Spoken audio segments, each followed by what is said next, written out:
اب آپ فرماتی ہیں کہ جب میں واپسی آ رہی تھی وہ خچر جو اتنا لاغر کمزور تھا کہ جو ہمارے قافلے سے بہت پیچھے تھا، ہمارے قافلے والے کہتے تھے اے حلیمہ تمہارا خچر اتنا کمزور ہے، تمہاری اونٹنی اتنی کمزور ہے کہ یہ ہمارے برابر چل نہیں سکتی، تمہاری وجہ سے ہمیں رک رک کر انتظار کرنا پڑتا ہے۔ لیکن قربان جب نبی پاک صلی اللہ تعالی علیہ وآلہ وسلم مبارک آپ جو اس گھوڑے پر جب اس اونٹنی پر آپ سوار ہوتے ہیں، جب آپ کی پشت لگتی ہے تو وہ اونٹنی کا کمال دیکھیں کہ وہ دوڑنا شروع ہو جاتی ہے، وہ بھاگنا شروع ہو جاتی ہے۔ ارے وہ جو قافلہ جو پہلے آگے تھا اب وہی قافلہ پیچھے ہو جاتا ہے اور حلیمہ سعدیہ کی اونٹنی آگے آگے دوڑتی جا رہی ہے۔ قافلے والے کہتی ہیں کہ اے حلیمہ یہ وہی اونٹنی ہے جو ہم جب مکے کو جا رہے تھے تو تمہارا ویٹ کرنا پڑتا تھا، انتظار کرنا پڑتا تھا۔ آپ فرماتی ہیں کہ ہاں وہی اونٹنی ہے، لیکن یہ کسی برکت کی، اس بچے کی برکت کی وجہ سے اللہ تعالیٰ نے یہ اونٹنی کو بھی مقام دیا کہ وہ بھی دوڑنے لگی۔ اب آپ فرماتی ہیں کہ راستے میں ہم ٹھہرے اور وہاں پر میں نے اپنے بچے کو دودھ پلایا، اس نے بھی سیر ہو کر پیا، پھر نبی پاک صلی اللہ علیہ وسلم کو دودھ پلایا، اس نے بھی بالکل پیٹ بھر کے دودھ پیا، سیر ہو گئے، دونوں بچے اب سو گئے، حضور صلی اللہ علیہ وسلم بھی اور جو آپ کے رضائی بھائی تھے وہ بھی۔ اور آپ فرماتی ہیں کہ وہ اونٹنی جو دودھ نہیں دیتی تھی، جب ہم واپسی جا رہے تھے تو ہم نے دیکھا کہ اس کی کھیری میں دودھ اتر آیا، ہم نے اس کا دودھ دویا اور پیٹ بھر کر پیا، لیکن پھر بھی دودھ ویسے کا ویسے ہی تھا۔ آپ فرماتی ہیں کہ جب ہم میرے شوہر کہنے لگے کہ اے حلیمہ یہ تو کوئی مبارک بچہ لائی ہو، یہ تو برکت والا بچہ لائی ہو، اس کے آنے سے تو ہمارے گھر میں اور اجالے ہو جائیں گے اور روشنیاں پھیل جائیں گی، ہمارا گھر جو ہے برکت والا بن جائے گا۔ اللہ اکبر۔ اب حلیمہ سعدیہ رضی اللہ تعالی فرماتی ہیں کہ نبی پاک صلی اللہ علیہ وسلم کو جیسے ہم گھر لے کر گئے نا تو ہمارا گھر چمک گیا، روشنی پھیل گئی، اور ہماری جو بکریاں جو دودھ نہیں دیتی تھی وہ ایسا دودھ دینے لگی، ایسا دودھ دینے لگی کہ دودھ کم ہی نہیں ہوتا تھا، اور بلکہ جب اتنا دودھ ہو گیا نا تو قریب والے جو ان کے ساتھ رہتے تھے تو وہ کہنے لگے اپنے بچوں کو کہ تم بھی اپنی بکریاں وہاں چرایا کرو جہاں حلیمہ سعدیہ کی بکریاں چرتی ہیں، کیونکہ ان کے گھر میں تو دودھ ہی دودھ ہے، لیکن یہاں تو بکریوں کی چراگاہ کا ایک وجہ نہیں تھی۔ یہ تو نبی پاک صلی اللہ علیہ وسلم کی آمد کی برکت تھی جس کی وجہ سے اللہ تعالیٰ نے بکریوں کے دودھ میں بھی برکت عطا فرما دی۔ اب یہ اتنا برکت والا گھر ہو گیا کہ ان کے گھر میں دودھ ہی دودھ اور گھر میں روشنیاں ہی روشنیاں پھیل گئی۔ آپ فرماتی ہیں کہ جب حضور علیہ السلام کو دودھ پلانے کی 2 سال کی مدت پوری ہو گئی تو اب اصول کے مطابق، کیونکہ آپ صلی اللہ علیہ وسلم کو ہم اپنے گھر میں رکھنے کا کوئی ہمارا مقصد نہیں تھا، کیونکہ 2 سال کے اندر دودھ پلایا جاتا ہے، تو میں واپس گئی، لیکن ہم اتنا بے چین تھے، ہمارا دل نہیں چاہتا تھا کہ اس سونے کو ہم چھوڑ کر آئیں، ہمارا یہ دل چاہے کہ یہ بچہ جو ہے ہم سے جدا ہی نہ ہو۔ آپ فرماتی ہیں کہ جب میں مکہ میں گئی تو اتفاقاً وہاں پر ایک وبا پھیلی ہوئی تھی بچوں کے بیماری کے حوالے سے، ہم نے اس کا بہانہ بنا لیا، حضرت سیدہ آمنہ رضی اللہ تعالیٰ عنہا سے عرض کی کہ دیکھیں وبا پھیلی ہوئی ہے تو لہٰذا آپ کچھ اور مدت دے دیں، کچھ اور آپ اجازت دے دیں کہ ہم اس کو اپنے ساتھ لے جائیں۔ تو حضرت سیدہ آمنہ رضی اللہ تعالیٰ عنہا آپ اجازت دے دیتی ہیں اور نبی پاک صلی اللہ علیہ وسلم پھر خوش آپ کے ساتھ رہنے لگتے ہیں۔ اللہ اکبر۔ حضور صلی اللہ علیہ وسلم جب کچھ بڑے ہوتے ہیں دوسرے بچوں کی مناسبت سے، یعنی آپ تندرستی میں، طاقت میں اور صحت میں ڈبل ہوتے ہیں، تو جب سارے بچے کھیلتے ہیں نا باہر تو حضور صلی اللہ علیہ وسلم ان کے ساتھ کھیلنے نہیں جاتے تھے۔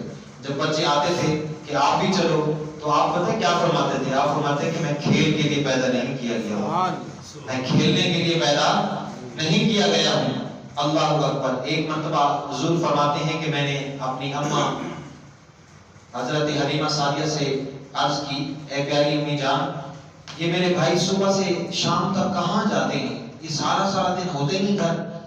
آپ فرماتی ہیں کہ وہ تو بکریاں چرانے جاتے ہیں. تو حضور نے بار بار اصرار کیا کہ میں بھی ان کے ساتھ جاؤں گا.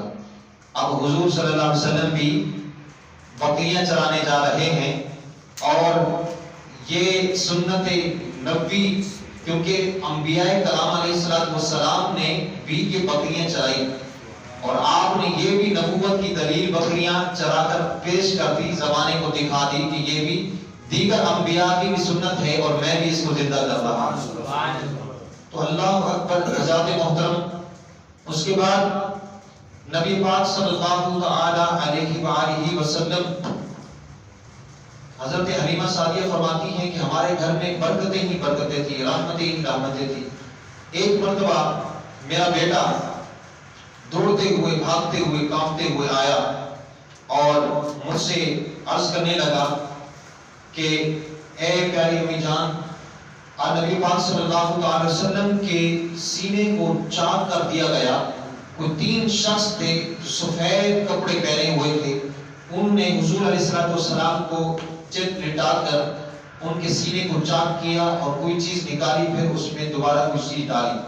اب جب حضرت حلیمہ سعدیہ اور ان کے شوہر نے یہ خبر سنی تو فوراً اداس ہوئی اور گھبرائے ہوئے بھاگتے ہوئے آئے، اور ان کے شوہر نے نبی پاک صلی اللہ علیہ وسلم کے سر پر ہاتھ بھی رکھا اور میٹھے لہجے میں عرض کی کہ اے بیٹا کیا ہوا، کیوں پریشان ہو؟ کیونکہ حضور علیہ السلام اس وقت غمگین تھے اور خوف بھی ایک طاری تھا.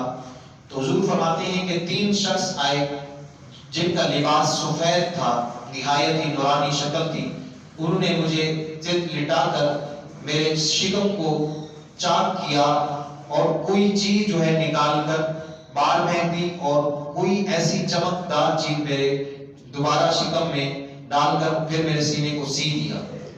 اب جب انہوں نے سنا تو گھبرائے، اور اب انہوں نے یہ فیصلہ کیا کہ اب حضرت حلیمہ سعدیہ کے شوہر نے کہا کہ ہو سکتا ہے کہ نبی پاک صلی اللہ علیہ وسلم کے اوپر کسی آسیب کا سایہ ہو اور ہم اس کی اب حفاظت نہیں کر سکیں گے.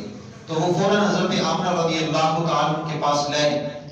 تو حضرت آمنہ نے فرمایا کہ اے حلیمہ، تمہیں تو بڑا شوق تھا حضور کو لے جانے کا، بار بار اصرار کرتی تھی، لیکن اتنا جلدی لے جانے کا مقصد کیا ہے؟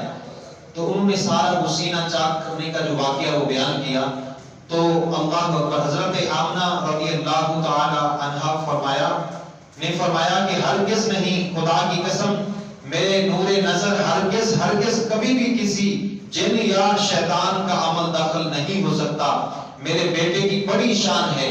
پھر ایام حمل اور وقت ولادت کے حیرت انگیز واقعات سنا کر حضرت حلیمہ رضی اللہ تعالی عنہا کو مطمئن کر دیا، اور حضرت حلیمہ رضی اللہ تعالی عنہا آپ صلی اللہ علیہ وسلم کو آپ کی والدہ ماجدہ کی سپرد کر کے اپنے گاؤں میں واپس چلی گئی، اور آپ صلی اللہ علیہ وسلم اپنی والدہ ماجدہ کی آغوش تربیت میں پرورش پانے لگے. تو یہ تو نبی پاک صلی اللہ علیہ وسلم کے دودھ پینے کے حوالے سے میں عرض کر رہا تھا. ابھی آخری بات کر کے میں اپنے بیان کو اختتام کروں گا. یہ شق صدر جو سینہ چاک کیا گیا، کتنی مرتبہ کیا گیا؟ 4 مرتبہ. کتنی مرتبہ؟ 4. اس کو بھی آپ یاد رکھیے گا. اور اس کی حکمت کیا تھی، یعنی سینہ چاک کرنے کی وجہ کیا تھی؟ حضرت مولانا شاہ عبد العزیز صاحب محدث دہلوی رحمت اللہ تعالی نے سورۃ علم نشرح کی تفسیر میں فرمایا کہ 4 مرتبہ آپ صلی اللہ تعالی علیہ وآلہ وسلم کا مقدس سینہ چاک کیا گیا اور اس میں نور و حکمت کا خزینہ بھر دیا گیا. پہلی مرتبہ جب آپ صلی اللہ تعالی علیہ وسلم حضرت حلیمہ رضی اللہ تعالی عنہ کے گھر تھے، جس کا ذکر ہو چکا ہے، اس کی حکمت یہ تھی کہ حضور صلی اللہ تعالی علیہ وآلہ وسلم ان وسوسوں اور خیالات سے محفوظ رہیں جن میں بچے مبتلا ہو کر کھیل کود اور شرارتوں کی طرف مائل ہو جاتے ہیں. اور دوسری بات 10 برس کی عمر میں، دوسری بات کتنی عمر میں؟ 10 برس، یعنی 10 سال کی عمر میں ہوا تھا کہ جوانی کی پرآشوب شہوتوں کہ خطرات سے آپ بے خوف ہو جائیں. اور تیسری بات، آپ صلی اللہ علیہ وسلم کا سینہ جو چاک کیا گیا وہ غار ہرا میں شب صدر ہوا، اور آپ صلی اللہ علیہ وسلم کے قلب میں نور سکینہ بھر دیا گیا تاکہ آپ وحی الہی کے عظیم اور گراں بار بوجھ کو برداشت کر سکیں.